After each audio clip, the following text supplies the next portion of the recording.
Good morning and welcome to Sports and Shorts Tailgate Edition on 92.9 KVRE, online at kvre.com, and on iHeartRadio. He's Tracy Simpson. I'm Mark Oliver. Tracy, a big action-packed week in the world of sports. We've got to jump right in. We're bursting at the seams with content today, and in just 2 days, we'll see the final college football playoff game of the year, and boy, are we in for a show here.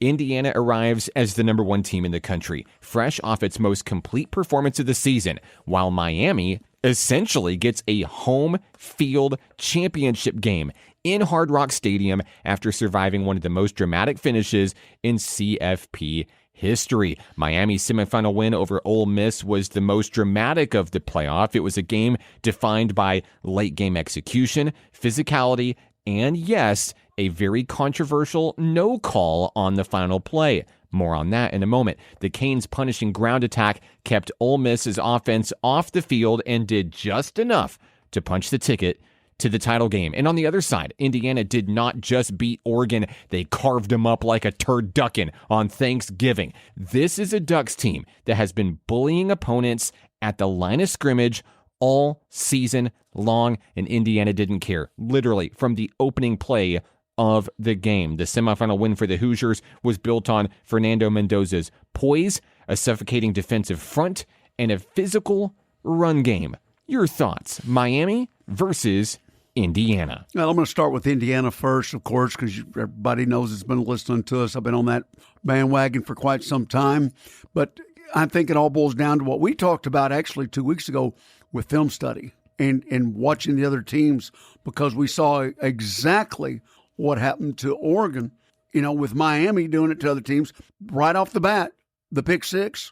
And taking it back and stuff. So you saw a lot of emphasis on knowing what the other strategies are, what the other team's doing. And I think that has a lot to go down with coaching, of course, and knowing what your players are capable of doing and then going ahead and making it work. And we saw that happen with both these teams, actually. Like you said, Miami, not one of the top run teams in the playoffs. Not necessarily is what got them to the dance, but it's definitely working for them right now. And that's been a strategy. Now, Indiana, they mix it up with a hard-nosed defense, of course, with no superstars on there as it is. But then you get their offensive line, who is just dominant. And, who would have thought that the MVP of the Rose Bowl would have been an offensive lineman of some type, you know what I mean? So you got to look at it from that area. And then like you were talking about, the quarterback that's just got an IQ for football that's unbelievable. So this is a good matchup. I'm going to go back a little bit and say, did they get it right? Which you and I and everybody else in the world has been talking about. Two different things. A, maybe got it right because Miami was speaking as well as Notre Dame, but we've already, saw that in the rearview mirror. But also the penalty at the end, that was a flag. That was a flag, Mark. That was pass interference. Now, it's already gone in the history books, so we're not going to compound on that too much as it is, but definitely a flag right there. Let's stay here for a moment, because okay. I did want to talk about this here. Yeah. We're going back to the final play of Miami and Ole Miss for the listeners out there. You can look at it multiple ways, I think. Actually, no, I'm going to take that back. I think you can only really look at this one way, and that's the Rebels absolutely got robbed on a non-call for defensive pass interference. Okay, it's a tension point that college football has been dancing around for years. The fear of over-officiating versus the fear of getting the biggest moment of the season flat out wrong. Here's why the no call matters so much, because it could potentially, literally, define who wins the CFP final on Monday. This wasn't a borderline hand fight on a random second quarter snap. This was the CFP semifinals. It was the final play of the game. It was a potential game-winning touchdown. A defender clearly making contact before the ball arrived, had him wrapped up. There was no doubt about it, and it was literally a call that determined who ultimately is going to play for the national title. It carries a lot of weight. Not calling it, you got two arguments, right? I don't want to throw the flag because I don't want the game to be decided on a penalty.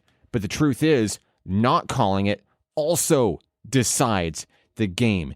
And in addition to that, not only does it affect the game, it changes public opinion. Okay, in a world where, how many times have we talked about this on our show? In a world that is dominated by sports gambling and sports betting right now, Ooh. and people wearing their tinfoil hats to every single game and wondering, is this fixed? Is this rigged? Is this scripted? Things like this don't help the conversation. So what can we do about it? I think there's a lot that can be done about it here, especially when it comes to the NCAA, because if there was a rule in place that said the final play of a game, if it has the potential to decide the outcome of the game, we're not talking about 40-point blowouts, they didn't get it at the final game. Right. It wouldn't have changed. But if it affects the outcome of the game, it should be reviewed, period. NBA does it. NFL does it. College basketball does it. And even Major League Baseball reviews home run boundary calls and tag plays in those high leverage moments. Who doesn't? Who's the only major sport in the United States of America that doesn't have something like this in place? NCAA college football. Why? Now, why is that? Well, there's two different rationales. A, it's still, quote unquote, as you say, fingers are up in the air, a amateur sport, which it's not anymore. Not anymore. And it's not anymore. I mean, literally not anymore. With even though money. the NCAA still clings to it, saying that it is. That's it. And then the other is they still want to think that the ref is in control. It's just that simple. They don't, even though they do go back, SEC does it, but not on that last play. They call back to Atlanta, or they go somewhere in the sky and take a look at it. But, Mark, you make a very valid point right there. I'm on board with it. Why do you think? I think it's because they want to make sure that they think that the ref is still in control of the game. But here's the deal, Mark, like you said. I think they need to follow the bank account of that ref that didn't make the call or did make a call. I mean, if you're... I'm just telling you. Well, and that's a fair assessment. That is fair game, and let me tell you why. Because in professional sports... If you have, I don't know, pick anybody, pick a Cal Raleigh of the world, goes out and has a monumental performance, and then they show up for practice next day and there's a piece of paper in their locker. You know what that piece of paper is asking for? A drug test. Yeah. Okay, so slip. Why can't we question whenever calls are missed by our officials? Because history has shown us there's a lot going on behind the scenes. Well, sure. A lot of bad going on behind the scenes. Not everybody. Okay, so you asked me why not. Here is my assumption on why I believe NCAA college football doesn't have final play review. It is, to be fair, kind of a slippery slope. If you review the last play, why not any play within the final 2 minutes? Why not every fourth down play be reviewed? It could create a bit of a slippery slope. My response to that, it just needs to be clearly defined. Hail Marys. There's contact on every Hail Mary pass. Everybody bunched up in the end zone. You would lead me to believe that there's not contact in there. And sometimes it's really, really hard to figure out there at the end. It creates a very difficult environment for an official who doesn't always have the best view on the field anymore. All of us armchair quarterbacks watching with the sky cam above can see everything a lot better. I believe that there's timidness, and maybe a fear of, well, it's going to create more questions and more problems. To me, it just seems like they don't want to sit down and do the work. Here's what I say needs to happen. And I think this is a very solid middle ground, and I think it's probably the best chance at fixing this. You need a rule that says the final play of the game can be reviewed for objective, reviewable infractions that directly affect the outcome. Clear contact, jersey grabs, boundary issues, whether the ball touches the ground, illegal touching, possession disputes. We're not talking about ticky-tacky stuff out there, not subjective judgment calls. We're talking about the big stuff. If a game is, if the outcome of the game is on the line, it needs to be reviewed. More often than not, play stands, game over. But I would rather them get it right than them get it wrong and say, well, we didn't throw a flag because we didn't want the flag to impact the game. Well, Mark, and here's the deal, though. Ole Miss could very well. Oh, they're in it. They should have been in it, Mark. Ole Miss. Let me really think about this here. Mm-hmm. Well, Miami had a very, very, very dominant performance in the semifinal. I will give them that. I will give them credit, and I will say that they are defining their own narrative. Did they get it right? Did they get it right? Did Hunter Yurachek and the others get it right? In the case of Miami, they may have, because at the beginning of this, Duke won the ACC, not Miami. Yeah. And Miami was on the bubble. Should they be in? Should they be in? They've proven that they deserve to be here. It wasn't Miami's fault that the flag wasn't called. Miami literally shot themselves in the foot, took a few toes off, and lived to see another day. Got an early Christmas present, I guess. Yeah. Well, as they say, could Ole Miss, go back? Did Ole Miss have what it took to win that semifinal game, get over the hump, and get to the title game? I guess we'll never know. We'll never know. We'll never know. But I will say this: Ole Miss's trajectory, they absolutely had what it took to be here, where Miami is today. Do they have a chance against Indiana? I don't know. Does Miami have a chance against Indiana? That's the real question here. That's what we haven't talked about. Right. Indiana in Miami. Miami plays at home. It's the first time a team's going to be in their home stadium for the CFP final. They didn't see that coming. They didn't see that. They didn't take that into. They didn't see that coming, but that makes this matchup even more juicy. Well, look, Indiana's the best team in the country. I'm an Oregon Ducks fan. I picked the Ducks last week because it would have been really cool and really funny if I was right. But when it comes down to brass tacks, we all know Indiana is the best team. This is their championship to lose. They've got the best quarterback in the country. They've got the best offensive line in the country. And as of right now, they probably got the best coach in college football. Well, 7.5 points in their favor says that everybody else is thinking they're the best one in the country. But once again, I'm going to fall back just a little bit. In any one of those, where it's in the pros or in the college ranks, what do they always say? It has to be definitive. Yeah. Definitive. And guess what? 90% of the time, the play stands. Okay? 90%. There has to be overwhelming evidence to overturn the call. And that's a good point. In this particular case, there was overwhelming. So I believe it would have been overturned. But even that, Mark, it's not like in the pros where they spotted on the one. It's 15 yards, and so it would have taken it down to the 18.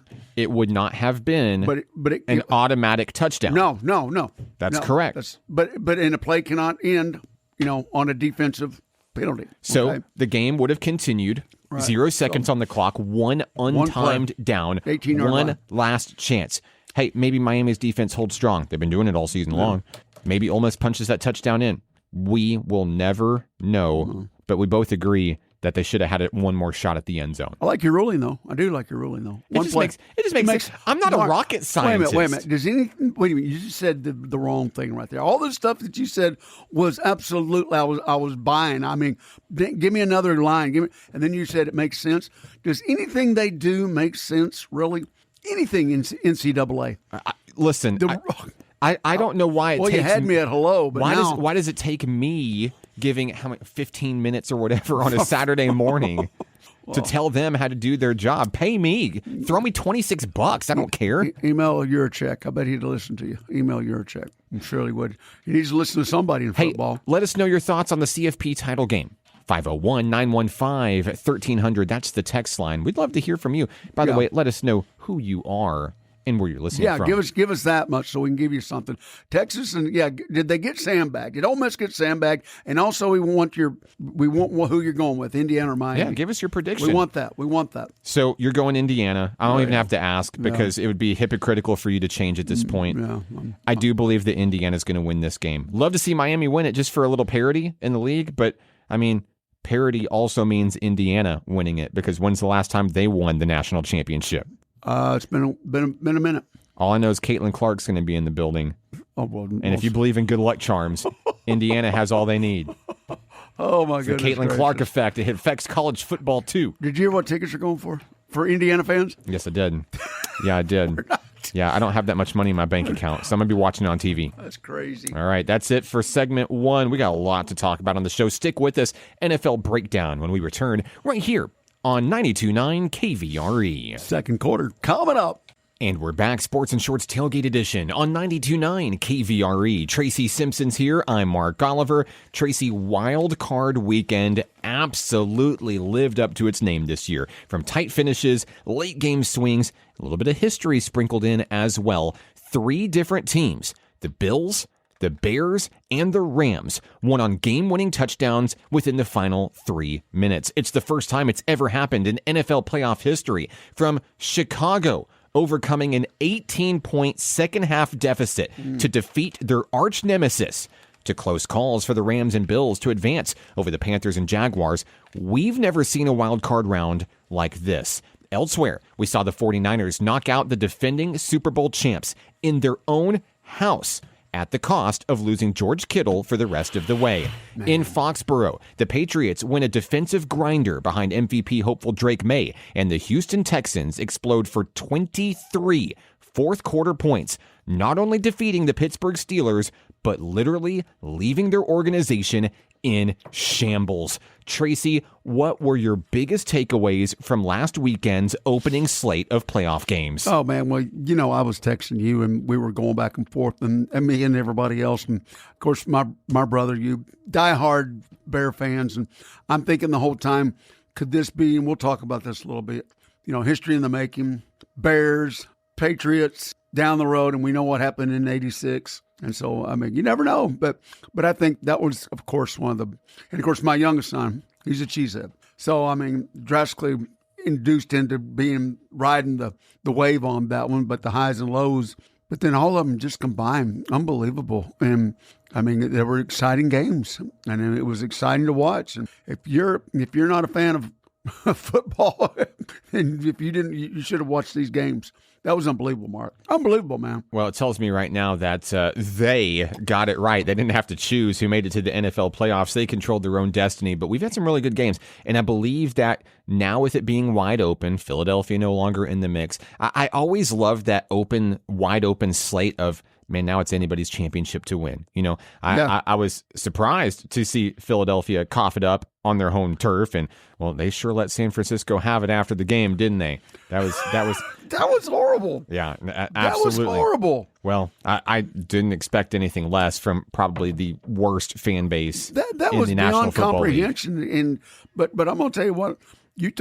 And getting back to the game, what happened after the game is another whole entity altogether. But you know who I know May is one of the MVPs, but unbelievable how they were. Just knocking my guy back and forth in San Francisco, and of course I think what he have only about 47 yards rushing, but then 2 touchdown passes. So Christian McCaffrey, yeah, man. How about that trick play? And the trick play, oh my gosh! So that was called, just out of the blue. And sure enough, hey, you're at Philadelphia playing the Super Bowl champs. You got to do something just to get them in the, off their balance. And it worked. We've seen teams taking chances. We talk about the trick play with Jennings throwing to McCaffrey for a touchdown in the 49ers game. Saw it in the Jaguars game where Trevor Lawrence goes for it on 4th and 2. He gets it. They review it. It gets overturned. That was 3 points. Cam Little, you can make your argument, one of the best kickers in the NFL. Man. Look, I will never say that the game was lost in the second quarter. I don't believe that. But what I do believe is that 3 points got left off the board and Buffalo came back to win it by 3. Heartbreaker for the Jags, who last week, look, I'm on record. I picked them to go to the Super Bowl, and now I look pretty dumb. You know what? My answer to that is, hey, I do believe that they had what it took to get there. I still think they do, but you can't blame that on. That's a spicy team. They're going to be back next year. You can't blame that on Little, though. They'll be back. They'll be back. All right, so, and then there were 8. The divisional round loaded with heavyweight matchups. The Eagles are eliminated. We're guaranteed to have a new Super Bowl champion. Let's talk Bills and Broncos. After a week off, Denver plays host to Josh Allen and the Buffalo Bills, who, and this is true, must win a lot of road games if they want to bring the Lombardi Trophy home this season. It's Denver's first playoff game as a number 1 seed since Peyton Manning, while Buffalo is trying to reach its first AFC title game since 2021. Denver's defense is great, arguably the best in the league, and their pass rush is expected to give Josh Allen fits all throughout the game. With that said, why are people not favoring Denver as heavily in this one at home? Offense, obviously, and the up and down what their offense has done, and the way Josh Allen goes in spurts. He's mountains and valleys, back and forth. Right now, he is on a high, but I'm concerned because how many times did he go in the tent? 3? or was it 4? Yeah. Okay, and possibly, with concussion protocol, we know what he's all about, scoring 2 touchdowns and stuff, but he paid the price, I'm telling you right now. And if you don't think Denver's not going to, they're going to tee off on him. There's no doubt about that. But I think that everybody's thinking that Josh Allen, the way he's doing, and Cook coming out of the backfield, like you and I have talked about all, year long, I think that they think that their offense can maybe outdo this Buffalo defense. I'm going to say nay, because we saw what Houston's defense did the other day, and you just said it right there, compared Denver's defense. Well, they got the sack record. They're on roll right now. Yeah. Now, if there's anybody that can score a lot of points, we know that it's Josh Allen, Buffalo. But if you don't get a chance at it, if you start getting beat up in the first and second quarter, and we know what Buffalo can do, coming back. They've done it all year long, the comeback kids, so to speak. But I don't think that's what's going to happen here, because I think Josh Allen took a beating the other day, man. And I know he's a big man, 6'3", 6'4", 240. And like I said, he was in the tent 3 times. Knee, ribs, concussion. That takes it out. These are grown men fighting for a Super Bowl appearance. And let me tell you something. If you don't think Denver doesn't know that, now, of course, their offense, a little specky, right, back and forth. But I think if they can just control the line of scrimmage, hold on to the ball, which we know he has trouble doing, and make some decent decisions, I think it's all for Denver. I don't want to bring this up too much right now. We will a little bit. I don't think the layoff's going to hurt them like it does college team. I really don't. Yeah, it helps whenever your home field feels like playing video games on hard mode. It's different. Playing in Denver is just simply different. Especially this time of year. So you've got Denver. No chance for Buffalo. No. I'm on the same page. No. Hey, elsewhere in the AFC, if you love defense, boy, do we have a showdown for you. Texans at Patriots. Houston can reach its first AFC title game ever with a win, while Drake May and the Patriots show no signs of slowing down. New England's going to have to control the tempo in this one with its running game. As good as the Patriots were in shutting down the Chargers defensively, you can make the argument that Ramondre Stevenson was the star of the show. Patriots fans will tell you that this is nothing new. The running back has 6 straight games with at least 75 yards from scrimmage. Against LA, he averaged 5.5 yards after contact. He's a literal wrecking ball. Houston's pass rush is the real deal, and the Patriots haven't seen anything like it this year. They haven't played this year. That's not to say that Drake May will be ineffective in the passing game. You don't go 15-3 without knowing what you're doing, and this team is no stranger to winning close games. Offensively, the Texans have numerous weapons, from Nico Collins to Dalton Schultz, who both have more than 100 targets apiece this season. But Christian Kirk, the midseason trade acquisition from the Jacks, led the team with 8 catches, 144 yards, and a score over Pittsburgh Monday. C.J. Stroud has the firepower. If the front line can protect him, this could be a long day for New England. Either way, this is going to be a fun one. He better pay more attention to the snaps, though. I'm going to tell you that much right now. What in the world? Have you ever seen that before, Mark? Think about this. 5 almost turnovers and still win the game. Yeah. You're not going to do that against a defensive-led mind like the New England's coach is. And on that deal, their guys are a little bit different than Pittsburgh's. I'm not saying that Pittsburgh doesn't have a good line. We know all about Watson, but, everybody else. But still, he better pay attention to what's going on in front of him a little, or they better get a better connection, because pro football, and how many 3 missed snaps or 4? Yeah. He lost 2. Yeah. So something. They definitely have to put it in the past. Something's got to happen there. But look, I'm gonna tell you right now, you've never seen the likes. I've never seen anybody as young as Drake May doing what he's doing right now. Oh, it's incredible. Making the right decisions. Generally, he should be like many, many moons ago. When rookies were just getting sacked and they were teeing off on him. This guy's making the right directions every which way. Yeah. If he's in the pocket, he finds a way to get out somehow, and then he has enough wits to him still once he's out of the tackle box to throw the ball away or make a connection, either one. I think they've got the weapons. Now, at the beginning of the year, I was not on New England's bandwagon at all. You turned the tide on that for me. I started watching him a little bit more, but he has so many different weapons that it's a collective of all of them, not just him. And yeah, they're shouting MVP now, and rightly so. And I think it's for him to lose against McCaffrey. I'll be honest with you. Of course, quarterbacks always get it, but I don't think this is. I'll be honest with you, and I know I was there talking up the Houston's defense the whole time also. And they have got, you know what they've got? Not just good players, but they've got a defensive coach. And, of course, same as New England. So I'm going to go with the under on this one. Oh, definitely. Definitely the under. And I'm still going with New England because of the ball control. And I think they're going to get C.J. Stroud mixed up a little bit.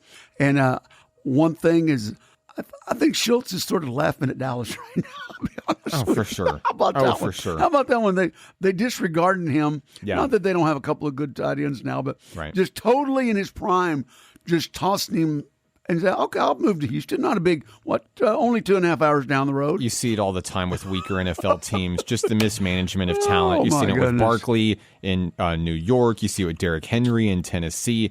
You see it all over the place. Said he was washed up. Daniel Jones, how many? Yeah, exactly. There's endless. I like New England on that one. I'll be honest with you. I'm going to go with the Patriots as well, but I'm going to be honest with you. I think this one's going to be close. Comes down to field it's goals. going to be, definitely that. But, boy, we've seen some field goals being, man. Let's take a look at the NFC. With a gritty win in Philadelphia, San Francisco secured an NFC West rematch with the top-seeded Seahawks, even without George Kittle. Brock Purdy played a pretty clean game with Christian McCaffrey dictating the pace. For the Legion of Boom, rest can be a double-edged sword. Even while injured, San Francisco is a battle-tested team. They're hungry to get back to the big dance, and I'm looking at this like a low-scoring brawl. Now, make no mistake, Sam Darnold has been great this year, but the numbers don't lie. His quarterback ranking and his quarterback rating has consistently shrunk since Week 11. Kenneth Walker is not Christian McCaffrey, but he will be leaned on heavily to wear down the front line of the 49ers. And Jackson Smith and Jigba is likely to draw a double team on defense. My question for you, do the 49ers, given the injuries, have enough gas left in the tank to get over this hurdle? That's a tough one, too. But I think, like you're saying, Brock Purdy's got to quit taking so many sacks. He's just got to. He's getting, I know he got hurt earlier in the season and he's back. He's making some good decisions, but he's just not making the right ones in the pocket right now. And that's why he's doing a lot of those dump passes. You're seeing a lot of the screens, maybe even the trick plays like they did in the previous game. And I think it's going to be low scoring also. Sam Darnold, yeah, he's the guy right now as it is, but in the playoffs, go back and look what he's done in the playoffs wherever he has been in the past. I'm still looking. Okay, it's not good. I'm going to tell you that right now. It's not good. And once again, I'll reiterate, I don't think the layoff in pros is as much. That's a time to get better as it does in the college ranks. In college, it's much longer. Yeah, exactly. So 2 weeks ain't that big of a deal. Bad ankle. Everybody's hurt right now. We've talked about that before. Everybody's got some bang up. If not, you're sitting the bench, obviously. But I think San Francisco, even with Kittle out with the Achilles, they've got another good tight end right behind him that's pretty dang good. And that You're matter of fact, absolutely right. And Kittle, maybe another year or two. He's nearing the twilight. You're starting to see him more in commercials. Yeah. Whether if he's that's your cue. He's riding a big buck, which I do not understand that commercial. Do you? No. Why is he riding a deer? No one will ever know. Stay focused. Stay focused. Okay, I'm sorry. San Francisco takes Seattle. Even you think so? Even with the 13. Even with the 13. Okay. Low scoring. I'm going with the under. Okay. And San Fran. I think under is safe. I think that's fine. Going under in San Fran. I think, I'm even going further. I'm going to do a prop. Darnold has one. Maybe I'm going to go with one miscue. I don't know if it's going to be an interception. One turnover. Fumble or interception. an interception. Definitely, I think an interception. Okay. But I think he's going to have one. I'm going to go. That's my prop bet of the week, matter of fact. I think this is the first time we'll disagree in these final games. I'm going to go with Seattle in this one. Well rested, at home. San Fran's banged up. Prove me wrong. San Fran. Yeah. But I think Seattle's the better team They right are now. banged up, though, pretty good. Last but not least, Chicago lives to fight another day. They host the Rams. 2 top 10 scoring offenses going head-to-head. Elite play callers in Sean McVay and Ben Johnson. This is a tinderbox ready to explode. Now, despite last week's miraculous comeback, Chicago is showing up as a clear underdog here, even at home by almost every media outlet. And look, I'm a Bears fan, and I hear their arguments. They're the most unproven team between the two. Matthew Stafford's a veteran playoff QB. He's a Super Bowl winner, and even possibly he's in the discussion for league MVP. Puka Nacua has a strong case to be the best wide receiver in the game right now. I've listened to a lot of discussion on this game, but all these analysts are leaving out one very important piece to the puzzle for this game, and I'm surprised. It's the weather. 17 degrees at kickoff. Light snow possible. This is bear weather. Weather for a team built to run the ball. So I went and I looked at the stats. In playoff games, when the temperature is 40 degrees or lower, Stafford is 1-9. In games with rain or snow, he's 1-9. The coldest game that Matthew Stafford has played in this season was 45 degrees with light rain. That was in Charlotte against the Panthers. He threw 2 picks, including a pick 6, lost a fumble. They lost. And it's not just him. League-wide, dome teams over the last decade are 1-15 in playoff games played on the road when the temperature's under 40. So this Bears fan is saying, bring on the weather. I'm going to say, I'm going to agree with you on this one, especially with the mystique. I know that you Bear fans probably have another translation of that, but the mystique of Williams and the rest of what's going on. But here's what I'm really, if you're going to talk brass tacks, their coach. Oh, yeah. Their coach, dude. I'm going to tell you right now, they're just now starting to get in rhythm with him on offense. I'm telling you, what he did at Detroit was a masterpiece. What he's doing with Williams and the rest of them right now is just as good. But that he was so far advanced, and I don't mean that as far as them not comprehending what he was trying to put on paper, but now they're putting it on the field because the dude can draw up some plays. It's unbelievable. Now, Williams has those miscues like we've all seen. He's a young QB, still trying to learn his way. But he doesn't give up. That's right. That's right. There's no quit in him, dude. That's exactly what I was about to say. There's no quit in him. And, I mean, you look at that first half the other day. He was, everybody, I stayed watching the game. I knew. I never turned it off. I mean, you talk about, and then also, and here's another deal. The defensive coach for Chicago, he's got it. I mean, he knows, he watches, he sets everything in motion, and then the next thing you know, he's one step ahead, just like he was the other day with Green Bay. And you're right, weather is going to be a factor. There's no doubt. And I'm sorry if he's the toughest guy that comes out of Hawaii or the Polynesian shores. 15 degrees is 15 degrees, dude. It sure is. And I don't care who you are catching the ball. I'm sorry, man. They're going, and Stafford's, I don't want to say his age because I'm just a few years older. He's defying what most can do at his age, and I will give him credit for that. The Bears. I can hear the listeners screaming at the radios right now. But Mark, you picked the Rams to win the Super Bowl. How can you pick the Bears here? Truth be told, I want to meet that listener. Truth be told, I believed that this was going to be Chicago and Philadelphia in this matchup. And Rams would be on the other side playing the Seahawks, okay? It's that San Fran win that's really thrown it into a loop, but also the Bears came down from 18 points in the second half, okay? They were dead to rights against their arch nemesis, the bully on the playground that has habitually stolen their lunch money for decades, Green Bay. If the Bears can battle back from that adversity, and I get it, Green Bay was not an elite team, I get it. But that matchup, that was the third time this season. They've all been close. Go back, prove me wrong. They've all been close because those two teams hate each other more.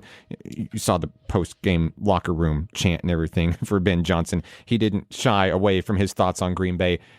If they can come back from that, I do believe that this Bears team can do anything, including beating the team that I picked 7 days ago to win it all. Yeah. I have to go Chicago here. I have to go Chicago. Well, you have to, dude. I mean, you have to. It's that simple. You have to. If I'm wrong, I'm wrong. And then probably LA will win it all.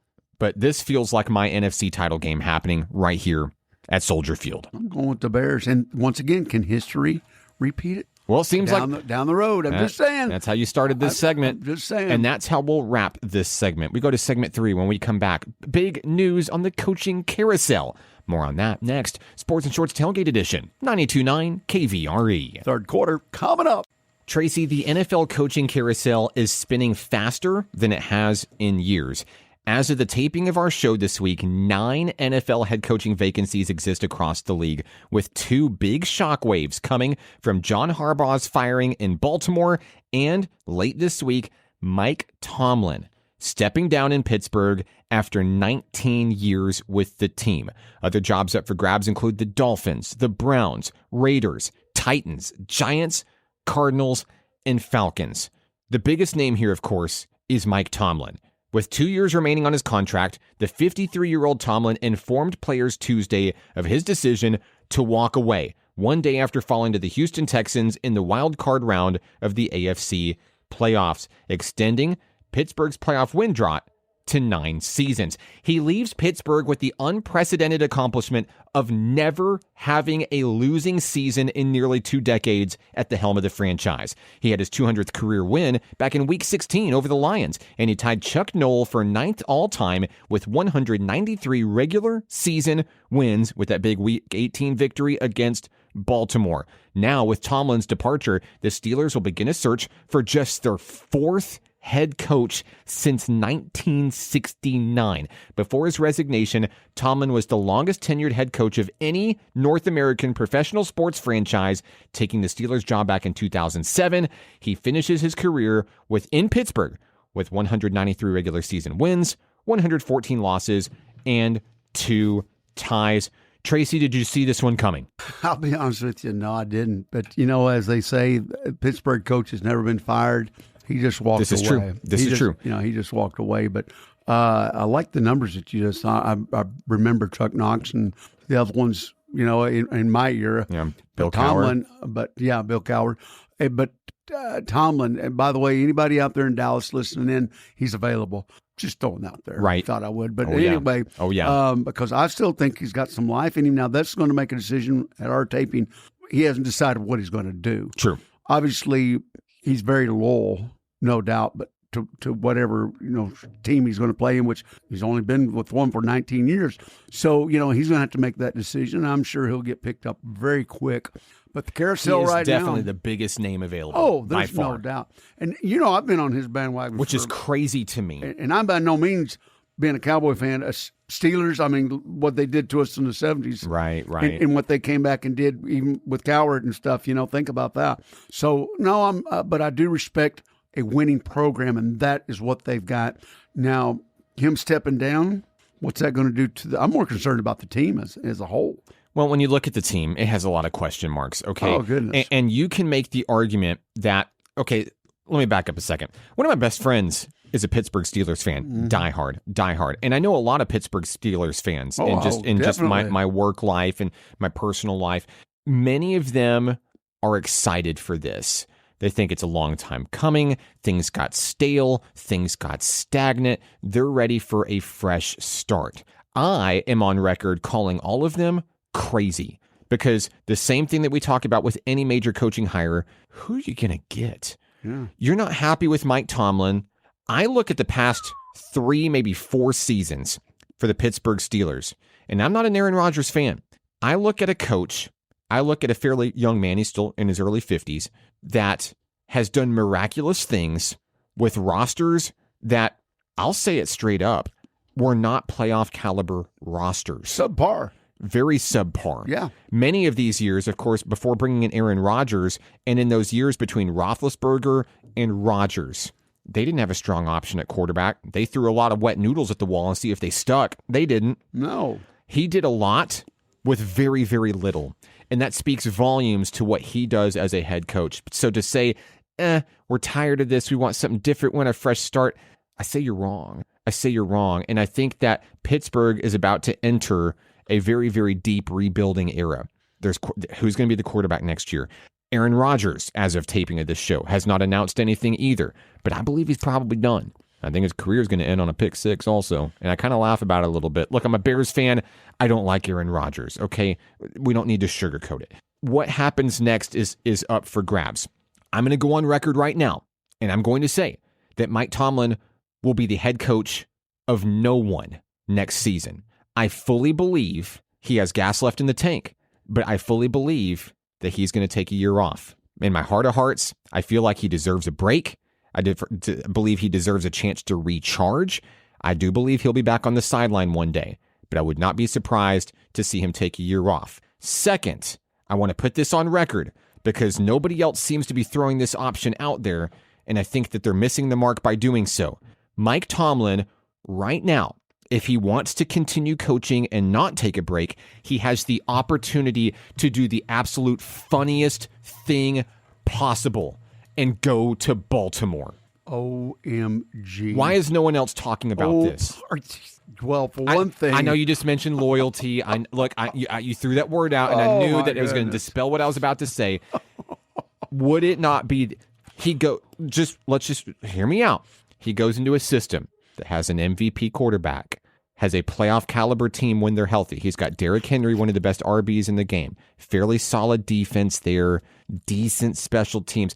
He would go to a team looking at everybody else on the list. Baltimore is the team that is in the best position to recover and remain a playoff contender, a deep playoff contender. If he wants to win, he wants to keep coaching and not take a break, it's Baltimore, baby. And boy, would that be weird. Well, once again, you had me at hello till you started feeding me these other things. But once again, do you know how many times that Tomlin and Harbaugh played against each other for the marbles? Yeah. And then now but everything you're saying, believe it or not, okay, makes sense. I just said that. I'm going on record. It makes And you just got on to sense. me. But I got the butt involved. I got the butt button right here. I'm pushing it. Stop it. I'm pushing it. I'm pushing the butt button. But you're crazy if you think he's going to go to Baltimore. You're right, though. He's got everything in line there.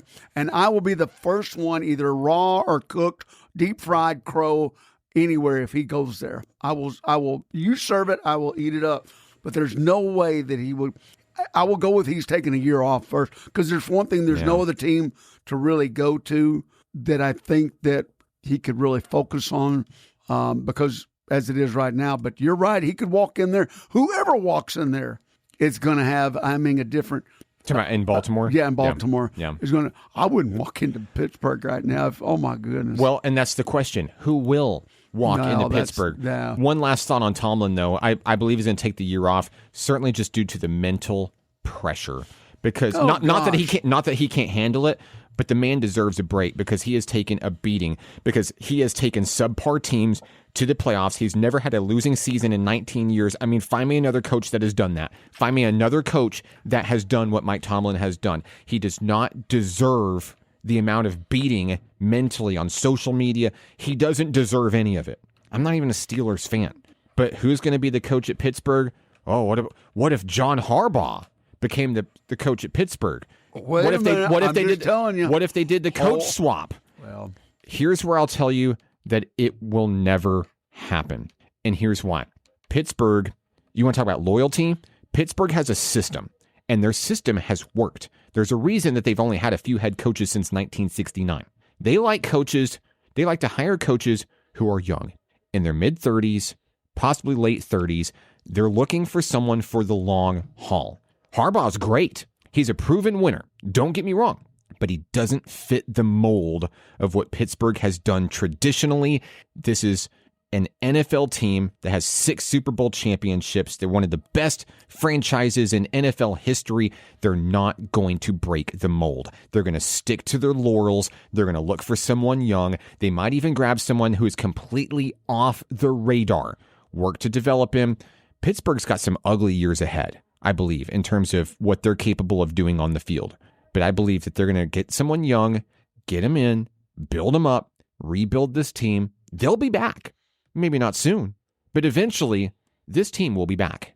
Well, there's no doubt that they'll be back, but I'm not sure that they're going to find somebody off the radar.